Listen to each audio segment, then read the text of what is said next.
वो कहते हैं कि आप जेएनयू में जाते हैं, जेएनयू में जाके जो अलगाववादी लोग हैं उनके संग नारे लगाते हुए लोगों के संग बैठते हैं, उठते हैं आप। पूरी बौखलाहट जिस तरह के बयान आज बीजेपी के तमाम नेताओं के आए हैं, उन बयानों से क्लियरली पता चल रहा है कि जो भारत न्याय यात्रा है उससे भाजपा पूरी तरह से घबरा गई। तो वो ये आप प्लानिंग करके गए थे कि आज तक चैनल की धुलाई करनी है मुझे, या अचानक सडनली वो सब कुछ हो गया? आपने वो पहले से ही वीडियो बना के रखा था, वीडियो सुनाना है ये? आपको लग रहा था कि एंकर ये बात करेंगी एंकर? उनको शायद कॉन्फिडेंस था कि कुछ नहीं होगा, क्योंकि झूठ और झूठों के जितने वकील हैं, सरदार हैं, आजकल वो सब इकट्ठे होके काम कर रहे हैं। बड़े तन्मयता के साथ काम चल रहा है आजकल, और खासतौर पर गोदी मीडिया का। तस्वीर सामने आती है कि आपके पूर्व मुख्यमंत्री और मुख्यमंत्री के उम्मीदवार प्रत्याशी कमलनाथ नावका कुमार जी को, जो 11 लोगों में नाम शामिल था, उनको हेलीकॉप्टर में घुमा रहे होते हैं। आपकी छत्तीसगढ़ की जो सरकार चली गई, उसने अंबानी के नफरत भरे चैनल को करोड़ों रुपए के विज्ञापन दिए। आपकी जहां बाकी राज्यों में सरकारें हैं, वो इन नफरती चैनल को दिन रात माला माल करती रहती हैं।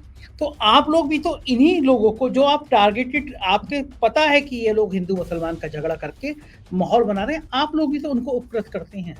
वो व्यक्ति, मुझे कोई मतलब कहने में कोई गुरेज नहीं है कि कहीं ना कहीं कमलनाथ जी के जितने 5-6 साल के क्रियाकलाप रहे, कहीं ना कहीं ऐसा दिखता है कि कोई बीजेपी से सांठ-गांठ तो नहीं थी उनकी। आलोक जी, बहुत गंभीर बात आपने कह दी है। मुझे लगता है ये अभी तक किसी चैनल पे कांग्रेस के किसी नेता ने ये बात कही नहीं है, और ये बहुत गंभीर बात है। मध्य प्रदेश के तमाम कार्यकर्ताओं का अंदेशा है, और जिस तरह का घटनाक्रम है वो इस तरफ इशारा करता है। भारतीय जनता पार्टी के नेता और अनुराग ठाकुर जी का बयान आया है कि ये कांग्रेस है, ये टुकड़े टुकड़े गैंग को शामिल करती है, ये लोग क्या न्याय यात्रा करेंगे? वो आपको कह रहे हैं आप टुकड़े टुकड़े गैंग के संरक्षण लाता है। सबसे बड़ा टुकड़े टुकड़े गैंग अगर कोई है वो आरएसएस। और नमस्कार, मैं हूं संजय शर्मा। आप देख रहे हैं 4 PM news network. Rahul Gandhi की न्याय यात्रा शुरू होने जा रही है और भारतीय जनता पार्टी में बेचैनी बढ़ना स्वाभाविक है। भारत जोड़ो यात्रा के बहुत सारे परिणाम सामने आ गए। दक्षिण के राज्यों में जो क्रांति शुरू हुई, जो कांग्रेस की लहर शुरू हुई, उसका बहुत बड़ा कारण भारत जोड़ो यात्रा थी। अब यह न्याय यात्रा निकल रही है क्योंकि देश इस समय देख रहा है, न्याय की बात कर रहा है। महिला खिलाड़ियों को घसीटने की बात, उनके यौन शोषण पे सरकार के चुप रहने की बात, किसानों के जुल्म की बात, नौजवानों की नौकरी की बात, तमाम ऐसी जगह हैं जहां लोगों को न्याय नहीं मिल पा रहा है। तो अब यह न्याय यात्रा किन किन आयामों से गुजरेगी, गोदी मीडिया क्या करेगा, किस तरह वो राहुल की यात्रा को, कंट्रोवर्शियल पार्ट को निकाल के चलाएगा, ये सबके लिए अभी से सहज अनुमान लगाना बिल्कुल स्वाभाविक है। आप भी बैठ के सोच लीजिए कि आने वाले दिनों में पूरी गोदी मीडिया लेंस लगा के देखेगा कि राहुल की यात्रा में कुछ ऐसा निकल जाए जो उसको क्रिटिसाइज किया जा सके, उसकी आलोचना की जा सके। राम मंदिर के नाम पर इस समय दिन भर चैनलों में सुबह से शाम तक सिर्फ राम मंदिर, राम मंदिर, राम मंदिर चलेगा भी, क्योंकि चैनल वही करेंगे जो साहेब चाहेंगे। मैंने पहले भी कहा था, आपको याद होगा मेरे शो में, कि जब 5 राज्यों के चुनाव थे तो दिन भर Israel Hamas, Israel Hamas, Israel Hamas चल रहा था। तो मैंने चैलेंज देके कहा था कि आप देखिएगा, जैसे ही इन राज्यों के चुनाव खत्म होंगे और इजराइल और हमास टीवी चैनलों से गायब हो जाएगा। और वही हुआ कि इधर वोट पड़े और किसी चैनल पे इजराइल और हमास की खबरें नहीं आ रही हैं कि वहां क्या हो, वहां बंदूक चल रही है, गोले चल रहे हैं, तो चल रही है, कुछ भी नहीं आता। तो जाहिर है, देश का अपने आप को मेन स्ट्रीम मीडिया कहने वाला चैनल का समूह इस समय आपको एक ऐसे धोखे में, एक ऐसी रास्ते पे ले जा रहा है जहां पे आगे अंधेरा ही अंधेरा है। मुझे लगा कि कांग्रेस के एक फायर ब्रांड नेता को आज बुलाया जाए, बात की जाए।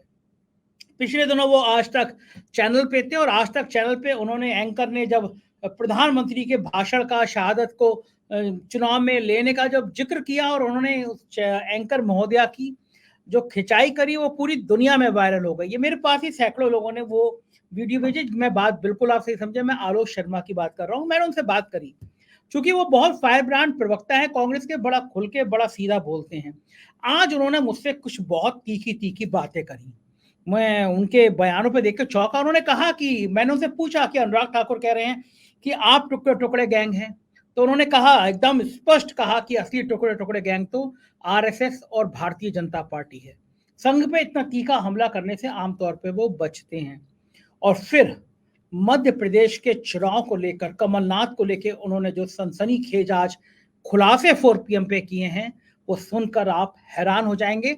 कम से कम मैं हैरान हो गया। मैंने सोचा नहीं था कि कांग्रेस का कोई प्रवक्ता, फायर ब्रांड प्रवक्ता इतना बड़ा खुलासा मेरे चैनल पर कर सकता है।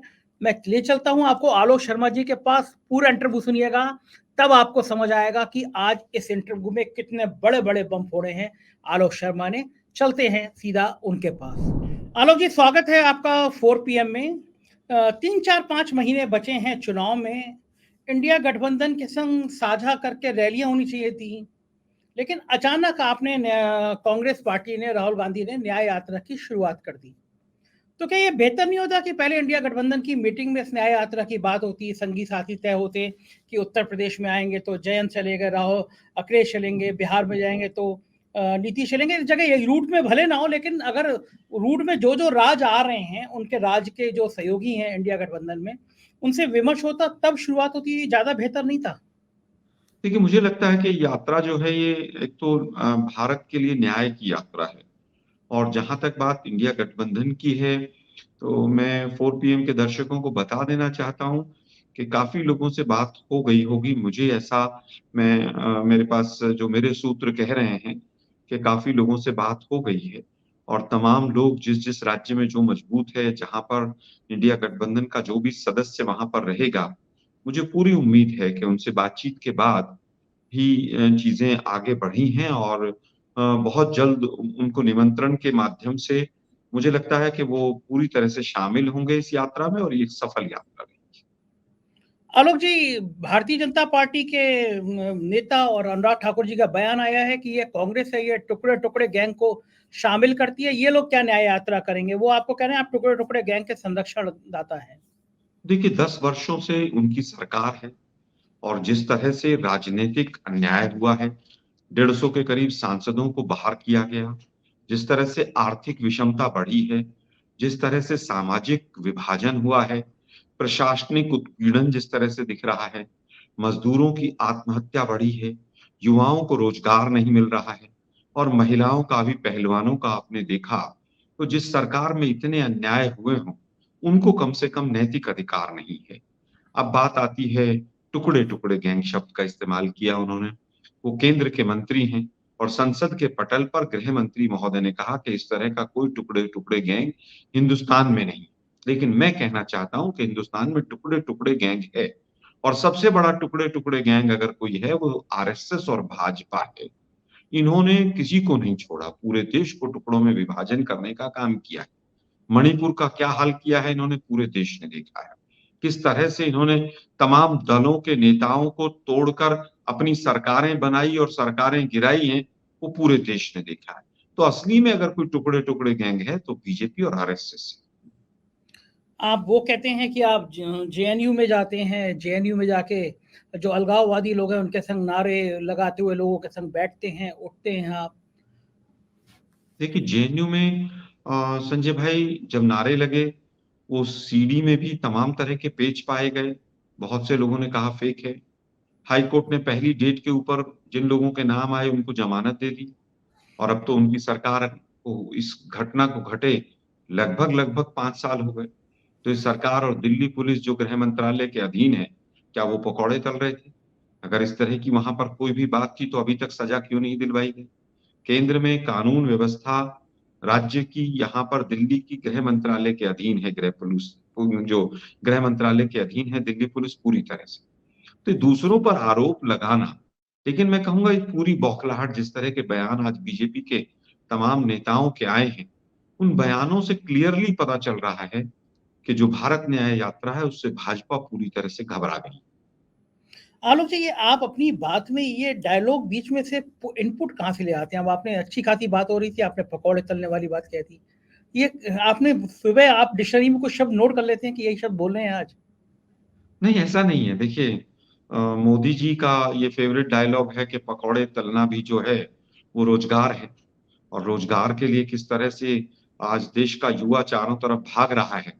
तो मैं केवल पकौड़े तलने के माध्यम से देश के युवाओं को बता देना चाहता हूँ कि सरकार की क्या सोच है आप लोगों के लिए, कि आप अगर पकौड़े भी तलेंगे तो उसको रोजगार में काउंट किया जाएगा। और वो सरकारी रोजगार में मैं पकौड़े तलने को बुरा नहीं मानता हूँ, लेकिन इसको सरकार अगर अपनी उपलब्धि बताए, तो मैं ज़रूर उस पर प्रश्न चिन्ह लगाना चाहूँगा। आलोक जी, आप कांग्रेस के सबसे फायर ब्रांड प्रवक्ताओं में शामिल हो गए हैं। ये एक आज तक चैनल की एक डिबेट, खास तौर से वो आजकल पिछले 1 हफ्ते में उसने पूरी दुनिया में तहलका मचा दिया। शायद लाखों, करोड़ों वो उसके ट्वीट काट-काट के लोग ट्वीट कर रहे हैं, वीडियो वायरल कर रहे हैं।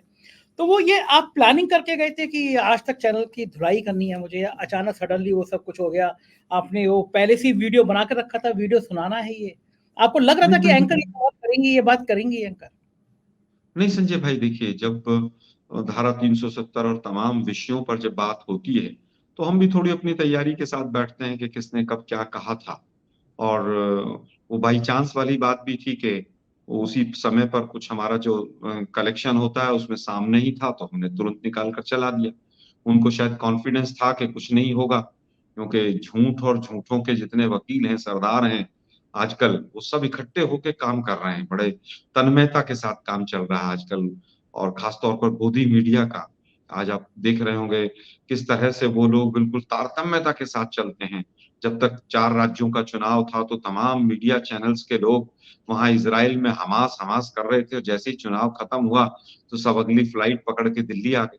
और अब पिछले 2-4 दिन से सब जो है अयोध्या में डेरा डाले हुए हैं। तो बीजेपी जैसा इंडिकेट करती है उनको, उस तरह के वो काम कर रहे हैं। आज वहाँ पर ढपली बज रही है, अयोध्या में सब कुछ हो रहा है। लेकिन तमाम जो सवाल आज जीवंत सवाल हैं, उनको पीछे छोड़कर केवल और केवल जिस तरह से एक बहुत बड़ा वर्ग मीडिया का मोदीनामा पढ़ रहा है, मैं तो पिछले 10 दिन से पूरी तरह से एक्सपोज़ कर रहा हूँ।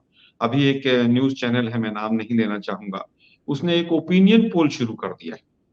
तो मैंने पूछा, भाई ये कौन-सा ओपिनियन पोल ले आए? अभी तक इंडिया गठबंधन के कैंडिडेट तय नहीं हैं। और उसमें एक सवाल ये रखा, संजय भाई, आप चालाकी देखिए इन लोगों की, कि अगर सीधे वोट प्रधानमंत्री के तौर पर मोदी जी को दें तो कितने परसेंट लोग होंगे? मैंने कहा, संविधान में जिस चीज़ का प्रोविज़न नहीं है, आप ये देशद्रोह का काम, घटिया काम क्यों करते हैं आप लोग? फिर मैं कहूँगा कि आप दलाली करते हैं तो आपको बुरा लगेगा। तो वो पूरे वहाँ पर पूरा जो पैनल था पत्रकारों का, वो भी गरम हो गया। मैंने कहा, मैं आप लोग सोचते होंगे मैं अपना शब्द वापस लूँगा, मैंने अपना शब्द, बहुत छोटा शब्द इस्तेमाल किया। आज जो मीडिया का एक वर्क कर रहा है, वो शायद वो शब्द भी उनके लिए छोटा है।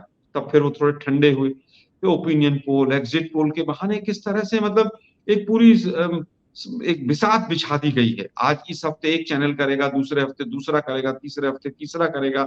उसके प्रश्न कुछ होंगे, उसके प्रश्न कुछ होंगे, लेकिन लक्ष्य सबका ये होगा कि मोदी जी की छवि को किस तरह से चमकाया जाए। आलोक जी, लेकिन आपके नेता भी कहाँ सुनते हैं? इंडिया गठबंधन की एक बैठक होती है, उस बैठक में 11 लोगों के नाम तय होते हैं कि ये 11 पत्रकार हैं, जो दिन भर हिंदू-मुसलमान का झगड़ा लगाते हैं, इनको हमें बायकॉट करना है। कुछ दिन बाद तस्वीर सामने आती है कि आपके पूर्व मुख्यमंत्री और मुख्यमंत्री के उम्मीदवार प्रत्याशी कमलनाथ नावका कुमार जी को, जो 11 लोगों में नाम शामिल था, उनको हेलीकॉप्टर में घुमा रहे होते हैं।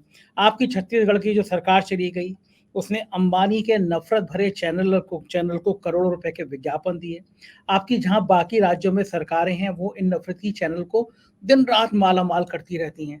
तो आप लोग भी तो इन्हीं लोगों को, जो आप टारगेटेड, आपके पता है कि ये लोग हिंदू मुसलमान का झगड़ा करके माहौल बना रहे हैं, आप लोग भी तो उनको उपकृत करते हैं। नहीं, मैं बिल्कुल मानता हूँ, मैं संजय भाई आपकी बात से सहमत हूँ, कि किस तरह से वो हवाई जहाज में एक महिला पत्रकार को इंटरव्यू दिया गया, वो दुर्भाग्यपूर्ण था, और पूरी की पूरी कांग्रेस ने उसके ऊपर ऑब्जेक्शन किया। और जिस व्यक्ति ने इंटरव्यू दिया, वो व्यक्ति, मुझे कोई, मतलब कहने में कोई गुरेज नहीं है, कि कहीं न कहीं कमलनाथ जी के जितने 5-6 साल के क्रियाकलाप रहे, कहीं न कहीं ऐसा दिखता है कि कोई बीजेपी से साँठ-गाँठ तो नहीं थी उनकी। कहीं पर ऐसा तो नहीं था कि वो चाहते ही नहीं थे कि सरकार आए। मैं सीरीज़ ऑफ इवेंट्स ऐसी बता सकता हूँ। 4 पीएम, क्योंकि आपका जो नेटवर्क है ये पूरी तरह से बहुत निष्पक्ष और बेबाकी से बात करता है, मैं भी बेबाकी से कर रहा हूँ। हमारे सीनियर लीडर्स की गलती है कि उस व्यक्ति को पहचाना नहीं गया। उस व्यक्ति को पहचाना जाना चाहिए था। क्यों सरकार गिरी, उसके ऊपर पूरी तरह से तन्मयता से उसके ऊपर आकलन होना चाहिए था, लेकिन नहीं हुआ शायद। उसके बाद तमाम घटनाएँ रही, टिकट डिस्ट्रीब्यूशन में उस व्यक्ति ने इतना अहंकार दिखाया, तब भी समझ नहीं आया। जिसने अखिलेश-वखिलेश कहा, और तमाम लोगों को जो 1-1, 2-2 सीट लेकर छोटे इंडिया गठबंधन के साथी अगर आते साथ, तो मैं समझता हूँ बेहतर रहता। लेकिन कहीं न कहीं एक व्यक्ति के अहंकार ने पूरी तरह से पूरे माहौल को, इलेक्शन के माहौल को जिस तरह से पलटा, वो दुर्भाग्यपूर्ण था। वो तो छोटी-सी घटना है कि एक एंकर को उन्होंने इंटरव्यू दिया, और बहुत सारी चीज़ें हैं। टिकट डिस्ट्रीब्यूशन में जिस तरह का उनका अपना हठ योग रहा कि भई इस व्यक्ति को देना है, इसको नहीं देना है, और जिस तरह से मैं एक और एपिसोड आपको बताता हूँ कि जिस समय पर आदिवासी के ऊपर एक मूत्र विसर्जन वाला जो अ, हुआ था, दुर्भाग्यपूर्ण घटना घटी थी, उसके ऊपर बहुत लोग चाहते थे कि बड़े धरने हों, धरने प्रदर्शन हो, और मध्य प्रदेश से उसमें हर कांग्रेसी चाहता था कि भई एक आदिवासी के ऊपर इस तरह की घटना हो और बीजेपी का व्यक्ति करे। कहीं न कहीं कमलनाथ जी ने उस मूवमेंट को नहीं बनने दिया। हमारे प्रभारियों तक को उन्होंने काम करने से रोका। तो ये हमारी गलती रही कि ऐसे व्यक्ति को हमने बहुत ऊपर चढ़ाकर रखा, और ये समय आ गया है कि ऐसे व्यक्तियों को आइडेंटिफ़ाई किया जाए कि क्यों उनके यहाँ ईडी, सीबीआई क्यों नहीं जाती है, बाकी सबके यहाँ क्यों जाती है? अब ये तमाम सवाल हैं, और इन सवालों के ऊपर मंथन करना होगा। आलोक जी, बहुत गंभीर बात आपने कह दी है। मुझे लगता है ये अभी तक किसी चैनल पे कांग्रेस के किसी नेता ने ये बात कही नहीं है, और ये बहुत गंभीर बात है। आपका कहना है कि जिसको आप मध्य प्रदेश में जिसके दम पर आप चुनाव लड़ रहे थे, अब आप उस पे शक कर रहे हैं कि कहीं वो भारतीय जनता पार्टी के साथ मिला तो नहीं था। इतनी गंभीर बात, और कांग्रेस को पता ही नहीं चली। देखिए, मुझे लगता है मेरा अंदेशा है, और मेरा केवल अकेले का अंदेशा नहीं है संजय भाई। मध्य प्रदेश के तमाम कार्यकर्ताओं का अंदेशा है, और जिस तरह का घटनाक्रम है, वो इस तरफ इशारा करता है। क्या राहुल गांधी जी और खड़गे जी तक ये बात पहुंची है? आप जैसे कर्मठ कांग्रेस के लोगों ने पहुंचाई है? देखिए, मुझे मौका नहीं मिला, लेकिन अगर मौका मिलेगा तो ज़रूर मैं कहूँगा कि इस तरह के लोग जो पार्टी के लिए निष्ठावान कार्यकर्ता की मेहनत के ऊपर कहीं न कहीं अपना कद तो बढ़ाना चाहते हैं, लेकिन पार्टी के लिए जिस तरह से काम होना चाहिए उस नेता के द्वारा वैसा नहीं होता है, तो ऐसे नेताओं को आइडेंटिफ़ाई किया जाना चाहिए, और ज़रूर उनसे बात की जानी चाहिए, और जो लोग मेहनत करने की इच्छा रखते हैं, उनको आगे लाया जाना चाहिए। आलोक जी, कहावत है कि रेस का घोड़ा अगर लंगड़ा हो जाता है उसे गोली मार दी जाती है। वो बेचारे चुनाव हार गए, तो अब आप उनको बुढ़ापे में आप उनको ऐसे ऐसे ऐसे कह रहे हैं। नहीं संजय भाई, देखिए मैंने तो आपको सीरीज़ ऑफ इवेंट्स बताया। एक नहीं, मैंने कई घटनाएँ बताई। 5 साल के अंदर 4 प्रभारी बदल गए। लेकिन प्रदेश अध्यक्ष 6 साल तक एक ही व्यक्ति रहा, और वो व्यक्ति प्रभारियों को बदलवाता रहा, प्रभारियों को डाँटता रहा। क्या ये सच सबको पता नहीं थी? क्या कांग्रेस के कार्यकर्ताओं को नहीं पता थी? आप देखिए किस तरह से जेपी अग्रवाल हों, दीपक बावरिया हों, मुकुल वासनिक हों, 3 लोगों को तो अभी बदलवाया उन्होंने, पिछले 3 साल के अंदर, साढ़े 3 साल के अंदर। और बाद में रणदीप सुरजेवाला जी आए। रणदीप जी काफ़ी अच्छे सीनियर हैं, उन्होंने काफ़ी हद तक चीज़ों को सँभाला भी। लेकिन कहीं न कहीं मुझे लगता है कि और टाइमली कुछ एक्शन्स होते तो रिज़ल्ट बेहतर आते। आलोक जी, एक बात बताइए, मैं थोड़ा इस विषय को उसी जगह ले आता हूँ कि चैनलों पर सबसे ज़्यादा धुलाई आप करते हैं, कांग्रेस के प्रवक्ताओं में। तो ये इन चैनलों की क्या मति मारी जाती है? ये आपको क्यों बुला लेते हैं? मतलब इनको पता है कि आप आएँगे, आपके पास आँकड़े होंगे, तथ्य होंगे, और आप एंकर की कितनी बदनामी हुई आज तक जैसे चैनल की, जब आपने धुलाई करी, लोगों ने कम से कम 200-300 जगह से तो वो वीडियो मेरे पास आया। तो इस तरह पूरे देश में वो वीडियो वायरल हुआ, और उसमें सीधा-सीधा चैनल को गाली पड़ी कि यार तुम्हारे जो बेचारी एंकर है, उस एंकर को कहा गया कि तुम्हें इतना भी नहीं पता कि मोदी जी क्या बोले, क्या नहीं बोले, सब पूरा देश जानता था क्या बोले हैं। वो बेचारी को मुझे लगा नौकरी से निकाल ना दी जाए। तो ये चैनल वाले बुलाते क्यों हैं जब आपको पता है कि आप धुलाई करोगे उनकी? नहीं, हमारे यहाँ सेंट्रलाइज़ सिस्टम है कि जो एआईसीसी जिस टॉपिक पे जिस प्रवक्ता को भेजेगी, वो प्रवक्ता जाता है। लेकिन मैं देख रहा हूँ बहुत दिनों से एंकर, काफ़ी एंकर्स ऐसे हैं, जो अच्छे भी एंकर्स हैं, पढ़कर भी आते हैं। बहुत से एंकर्स ऐसे हैं जो बिल्कुल उनका एक एजेंडा रहता है कि किस तरह से केवल बीजेपी की सरकार की स्तुति करनी है। मतलब जो 17वीं और 18वीं शताब्दी में भाट और चारण अगर आज आकर देखें, तो शायद कुछ एंकर्स को देखकर वो भी शर्मा जाएँगे कि भाई ये तो हमसे भी आगे निकल गए, मतलब हम तो करते ही क्या थे, जो ये लोग कर रहे हैं। आप देखिए धारा 370 पर मैंने 10 एंकर से कहा कि आपने ऑर्डिनेंस का वो 1 पेज है वो पढ़ा है। उस ऑर्डिनेंस में लिखा है using the powers of article 370 we are making these 2 changes. Article 370 आज भी हिंदुस्तान के संविधान का हिस्सा है। उसमें 2 बदलाव किया। और उसमें से जो एक मूल बदलाव था कि आप ज़मीन खरीद सकते हैं, तमाम चीज़ें, उसको भी कोरोना में आपने 15 साल टाल दिया। लेकिन कोई चैनल बताकर राज़ी नहीं। तो एक एंकर महोदया को मैंने पूछ लिया कि आपने पढ़ा है ये ऑर्डिनेंस? पढ़ दीजिए इसको ज़रा सबके सामने। तो उनके एक राज्यसभा सांसद और प्रवक्ता हैं, वो भी हिले। मुझे नहीं लगता कि मैं कोई जानबूझकर करता हूँ, मैं चाहता हूँ कि फैक्ट्स को सामने देश के रखा जाए। जिस तरह से झूठ बोली जाती है, हर 15वें दिन नया मुद्दा आ जाता है और फिर ढपली उन्हीं के पीछे, उन मुद्दों के पीछे बजाई जानी शुरू हो जाती है। तो मुझे लगता है कहीं न कहीं इन लोगों को भी एक्सपोज़ करना ज़रूरी है कि आप केवल और केवल मोदीनामा पढ़ेंगे, ये आपका कर्तव्य नहीं है। आप हमसे सवाल पूछते हैं, आलोचना करते हैं, बहुत अच्छा लगता है। कल मैं एक बड़े चैनल की पत्रकार महोदया हैं, कल मैं 6 बजे उन्हीं के कार्यक्रम में था। तो मैंने पूछा, मैंने कहा, "आपने मेरे से बहुत सवाल पूछे थे लाल डायरी पे, कीजिए ज़रा लाल डायरी कहाँ है? अब बताइए गंगानगर का जो पेट्रोल और डीज़ल के दाम है 1 महीना हो गया, कब कम होंगे? आप बताइए वो कन्हैया लाल के हत्यारे कहाँ हैं? आप रोज़ बीजेपी का एजेंडा चलाती थीं, वहाँ राजस्थान में मेरे साथ। अब बताइए ज़रा कब इसके ऊपर एक कार्यक्रम करेंगी? तो हिम्मत नहीं है उन लोगों की। कई बार ऐसा भी लगता है कि शायद मजबूरी में है। कई बार ऐसा लगता है कि शायद जो वेस्टर्न इंटरेस्ट हैं उनके भी हैं। ऐसे बहुत लोग क्या हैं। क्या क्या वेस्टर्न इंटरेस्ट हो सकते होंगे? एंकर के होते हैं, चैनल के मालिक के होते हैं, रिपोर्टर के होते हैं, किसके होते हैं? देखिए संजय भाई, मुझसे बेहतर आप समझते हैं, लेकिन वेस्टर्न इंटरेस्ट के बगैर इस तरह की चीज़ें नहीं हो सकती कि लोकतंत्र का चौथा स्तंभ जो है इस तरह से गिर जाएगा, धराशायी हो जाएगा। आज अगर हमारी सरकार होती और लोकसभा में इस तरह से सिक्योरिटी ब्रीच होता, तो बीजेपी पूरी दिल्ली को जाम कर देती, हिंदुस्तान को जाम कर देती और पूरा मीडिया चैनल जो है वो पंडित जवाहरलाल नेहरू से लेकर राहुल गांधी तक किसी को नहीं छोड़ता। लेकिन कितने दिन किसने डिबेट की, कैसे ट्विस्ट दिया जाए, कैसे अमित शाह जी को बचाया जाए, कैसे गृह मंत्रालय को बचाया जाए। पूरा मीडिया का एक वर्ग जो था, वो इस काम पर लग गया। 154 सांसद, 146 के करीब सांसद निलंबित हुए, उस न्यूज़ को दबाकर मिमिक्री पर ले गए। अरे भई, हास्य व्यंग इस देश में चलता रहा है।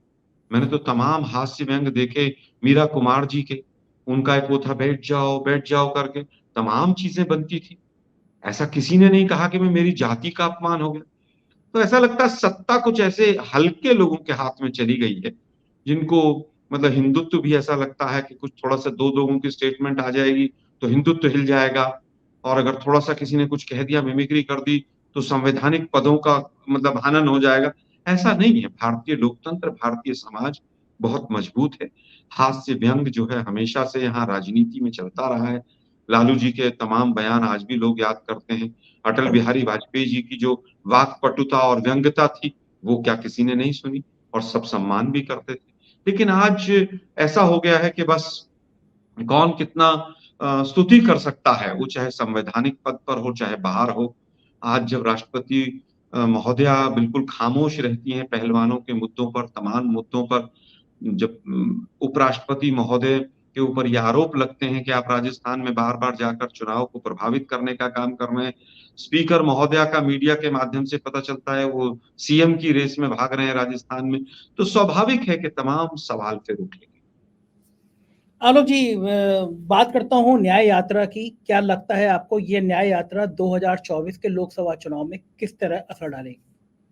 देखिए, लगभग 6200 किलोमीटर की न्याय यात्रा है, 85 जिलों में है, 14 राज्यों में है, 2 केंद्र शासित प्रदेशों में है और एक बहुत बड़ा जो नंबर है, संख्या है, जिसको लोकसभा को टच करेगी ये और ये वही एरिया ज़्यादा है जिसमें हमारी परफ़ॉर्मेंस काफ़ी खराब रही। 300 से ज़्यादा लोकसभाओं को टच करते हुए हमारे केवल 14 सांसद थे। तो हमारे पास बहुत स्कोप है कि हम जनता के बीच में कि किस तरह से आज मज़दूर के साथ अन्याय है, युवा के साथ है, किसान के साथ है, महिला के साथ है, व्यापारी के साथ है, जीएसटी के माध्यम से किस तरह से व्यापारी पिस रहा है और जब सांसद ही न्याय माँगते घूम रहे हों, तो स्वाभाविक है कि भारत न्याय यात्रा अपने रिज़ल्ट अच्छे देगी, मुझे पूरी उम्मीद है। ये लग रहा है लोगों को कि अगर इसकी जगह छोटे-छोटे टुकड़ों में रैलियाँ होती, भाषण होते तो ज़्यादा अच्छा होता या यात्रा से ज़्यादा स्कोप मिलेगा? देखिए, अभी तक का यात्राओं का जो इतिहास रहा है संजय भाई, चाहे वो गांधी जी की रही हों, चाहे वो चंद्रशेखर जी की रही हों और चाहे वो जगन की रही हों, कोई भी यात्राएँ रही हों, और चाहे भारत जोड़ो यात्रा अभी रिसेंटली बड़ी यात्रा सबसे रही, तो मुझे लगता है कि यात्राओं का एक अलग प्रभाव है और उसमें बीच-बीच में रैलियाँ भी होंगी, उसमें नुक्कड़ सभाएँ भी होंगी, संबोधन भी होगा, प्रेस कॉन्फ्रेंस भी होगी, मीडिया के माध्यम से भी अपनी बात पहुँचाएँगे हम। लोगों के से डायरेक्ट कॉन्टैक्ट करने का एक अच्छा साधन है। रैली में हम जाते हैं भाषण करके और शायद उसका उतना प्रभाव नहीं पड़ता है। शायद सही मुद्दे जानने में रैली से ज़्यादा अच्छा यात्रा का कार्यक्रम है। मुझे उम्मीद है कि बहुत अच्छी यात्रा के रिज़ल्ट्स हमारे सामने रहेंगे। आलोक जी, मंदिर के उफान के सामने जब भावनाएं बहुत तेजी से भड़काई जाएंगी, गोदी मीडिया है ही है, उफान पे है, अभी से शुरू हो गया, क्या यात्रा ठहर पाएगी? कवरेज कैसे कराएंगे? गोदी मीडिया तो दिखाएगा नहीं आपको। नहीं, गोदी मीडिया दिखाएगा, कंट्रोवर्सीज़ को दिखाएगा। वो लोहे के टीन को बताएगा एसी कंटेनर है और टी-शर्ट को बताएगा 2 लाख की टी-शर्ट है और उनको वो एजेंडे पता हैं अपने, कि किस तरह से क्या मुद्दे चलाने हैं। लेकिन उसके बावजूद जनता समझदार है। सोशल मीडिया का एक प्लेटफ़ॉर्म है। आप जैसे निर्भीक पत्रकार हैं जिन्होंने बरसों तक अपनी मेहनत करके चीज़ों को खड़ा किया है। तो मुझे लगता है कि माध्यम बहुत हैं और चीज़ें जनता तक पहुँचेंगी, हमें पूरा भरोसा है। बहुत बहुत शुक्रिया आलोक जी, आपने हमें समय दिया, हमसे बातचीत की, आपके तेवर बरकरार रहे, हमारी दुआ है। बहुत बहुत धन्यवाद, आभार आपका। तो ये थे आलोक शर्मा जी। आपने सुना कि क्या आज इन्होंने बम फोड़े हैं अपने इंटरव्यू में और कमलनाथ जी को लेके क्या क्या कहा है। मुझे लगता है कि कांग्रेस को अब ऐसे ही प्रवक्ताओं की जरूरत है जो गोदी मीडिया के चैनल के लोगों को, गोदी मीडिया के एंकरों को आईना दिखा सकें और अपनी बात धड़ल्ले से कर सकें। बताइएगा कि आपको ये इंटरव्यू कैसा लगा, अपनी राय दीजिएगा, कमेंट करिएगा, चैनल को सब्सक्राइब और ज्वाइन कीजिएगा। हमारे राज्यों के चैनल हैं 4 PM यूपी, बिहार, गुजरात, महाराष्ट्र, कर्नाटक, राजस्थान, मध्य प्रदेश और 4 PM बॉलीवुड भी। मुझे उम्मीद है आप उन्हें भी सब्सक्राइब करेंगे। शुक्रिया, थैंक यू।